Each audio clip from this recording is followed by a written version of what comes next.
Hi, my name is Murray from Extreme Computer, and for those people that wanted to take a quick look at the consumer preview, which is basically a beta version of Windows 8, I should have got this out to you a little bit earlier. I know I have had some articles published, but I think I've moved them around.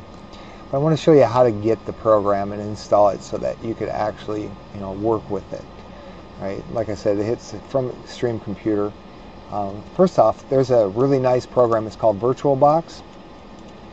And their website is virtualbox.org, and it's a virtual machine application that'll run on top of Windows XP, Windows 7, and also on Windows 8 for that matter. And they have a Mac version as well.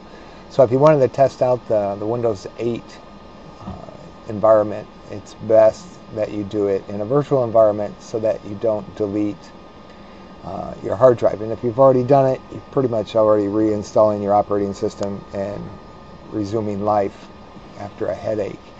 But you'd have to read, and I'll show you where the key points are whenever you go to the Microsoft website.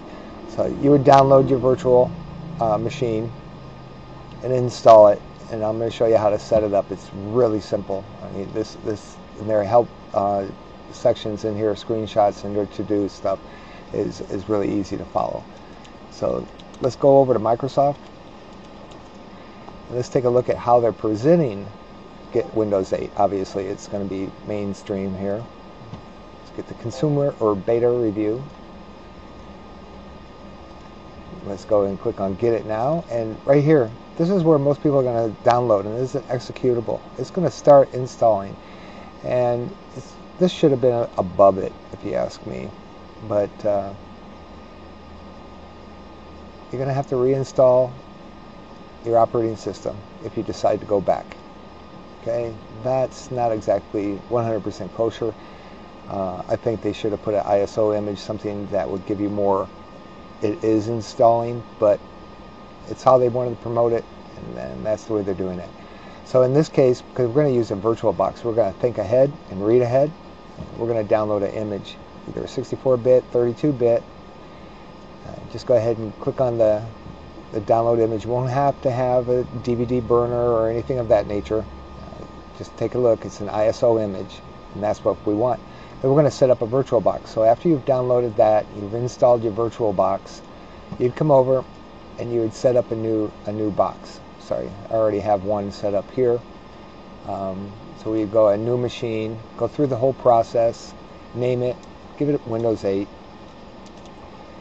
It'll show the version down here. Switch over to Windows 8. Give it about a meg of memory that it'll run off of it. I don't know how much. Depends on how much physical memory you have in your computer. Create a new hard drive. That's a no-brainer.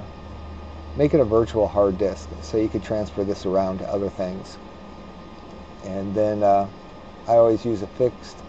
We're going to make it 20 gigs, so it'll be fine. And then label it, put it where you want to save it, and so on and so forth.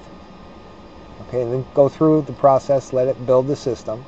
And once it's done, you're going to see your little icon with Windows 8 on it down here. Go ahead and open up settings at this point. And we're going to give it a CD to boot from. That ISO image you downloaded, we're going to point to that. So go ahead and find it wherever you downloaded it, most likely in your downloads folder. And it'll look like this: Windows 8 consumer preview in my case 64-bit English ISO.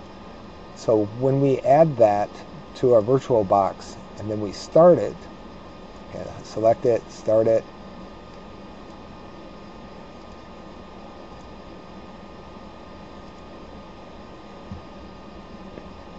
it's going to give us the option to boot off the CD, just like you would on any other operating system, installing it from scratch. And there you have it.